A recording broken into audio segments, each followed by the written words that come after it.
Okay, in this video I'm going to show you how to do a running dash. So when I press down the right button, you'll see some flashes of running person attached to me when I'm running. See how they're running and blinking? And when I stop, they go away. When I run, they come back. Press down on the keyboard and they come out when I'm dashing.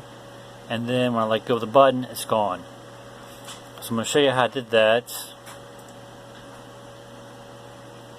Alright, now with GameMaker, I looked it up. GameMaker Studio has the particle emitter for making the dash happen when you're running. And it's pretty nice and all, where it fades in and it fades out. Well, that's one thing you're not going to be able to do, is the fade in and fade out part. Because I'm using images versus the particle emitter. Because GameMaker Studios 2 has that particle emitter, which is not going to work for Studios 1.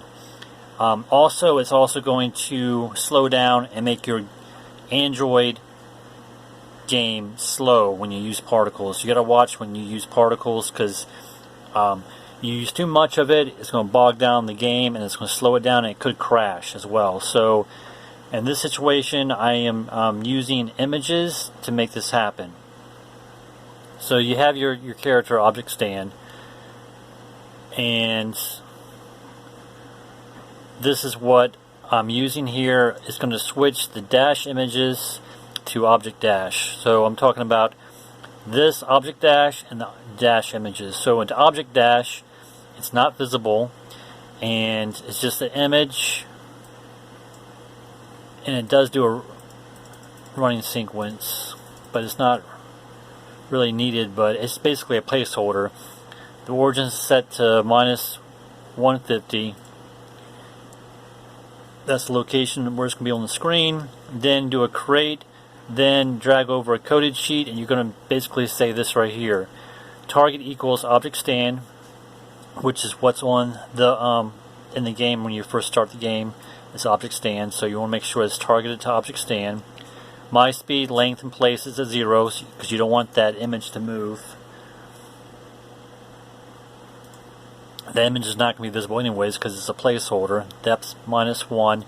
Then in the step event, do another coded sheet, and you're going to say x equals object stand x equals object stand dot x, then y equals object stand dot y. So this is basically this is like a placeholder, which is going to basically be stuck to the player. So it's like a parenting situation.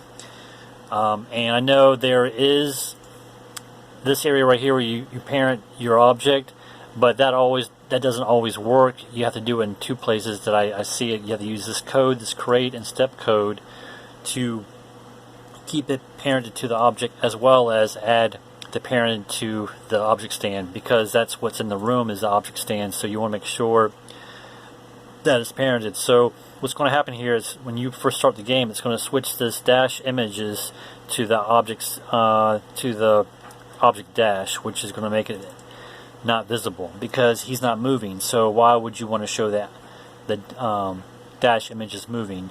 Because he's just standing there. So I'm going to switch the dash images that does show the image of it moving to object dash, which doesn't show anything on screen at the beginning because you're not moving. And that acts as a placeholder for when it does work, when you press down on the button. So when you press down on the button, when you press the right button, it's going to switch your object dash to dash images. Say yes,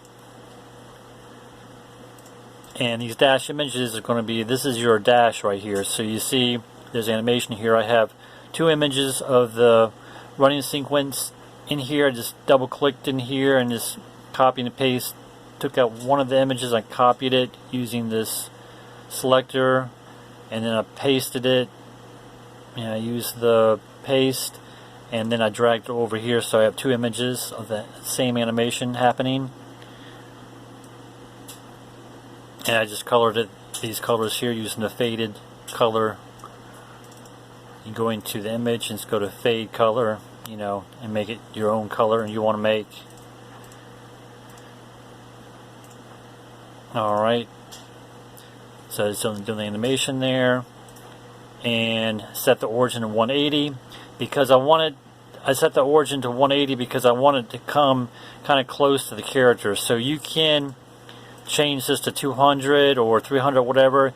If you do that, then it's going to be either pushed up more to the right or it's going to be pushed back to the left.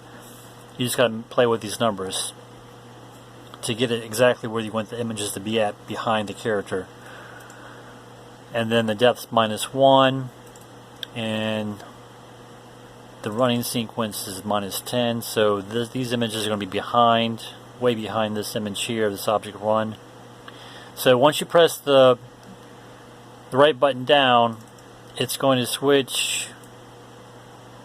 Well, see, I have it in 2 areas here. You probably don't need it. You could probably take out this object dash to dash images. You could take that out and just add it in with the running sequence. So when the running sequence happens, it's going to switch to object dash to dash images, and it's going to show this image right here on screen when you press down on it. Let me see. Hopefully I did that right. Yeah. So when he does the running sequence, that's when the images pop up. When you let go of the button, they go away. So it's basically they're switching back to the object dash. So when I let go of the button, it's going back to the object dash, which is not visible. And when I press down the button, it's switching the object dash to the dash images. So it's showing the images. So in the crate, it's switching the dash images to the object dash. So in the object stand, you switch the dash images of the animation happening when he's dashing to the object dash, which is not visible as a placeholder. Say yes. And then when you do the running sequence, you want to switch the object dash to the dash images. And that's how you do it. And I could continue this video for another time as well, where if I flip, I could do another different set of dash images where I could show him flipping when he's flipping. So I could do something like that. Alright, so this should conclude the video on how to do this. That's not parented there. Probably could parent it to object stand, because that's parented. The object dash is parented object stand. Let me see what happens. Yeah, it's probably best to do it that way. So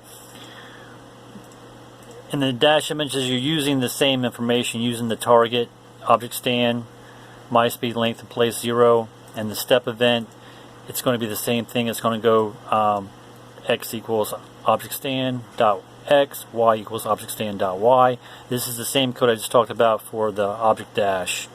So you want to make sure that in the object dash, even though it's a placeholder, you want to make sure that you stay consistent, add the code in there for the object stand, because like I said, GameMaker's going to throw an error if you don't add this code in here. Because this is basically, this code right here is going to link it to your character, but I also would this is like I would also link it to the parent as well. So parent it to the object as well, so that way you don't see any like jolt in the image when you're moving. So this is pretty much kind of like reassuring to lock it down so it doesn't do any jolts when you move. The image follows the character with no jolt in it. So this is just guarantees that it doesn't do that jolt of the image, moving back and forth. So you have this code here that kind of locks it down, and you have this also to reinsure to lock it down to parent to the object stand, which is what's on the screen right now, because that's what the camera view is going to follow, is the object stand. Alright, and like I said, same thing with the dash. Use the same code for the target and the step event, same information as in the object dash, and then parent it to this object stand.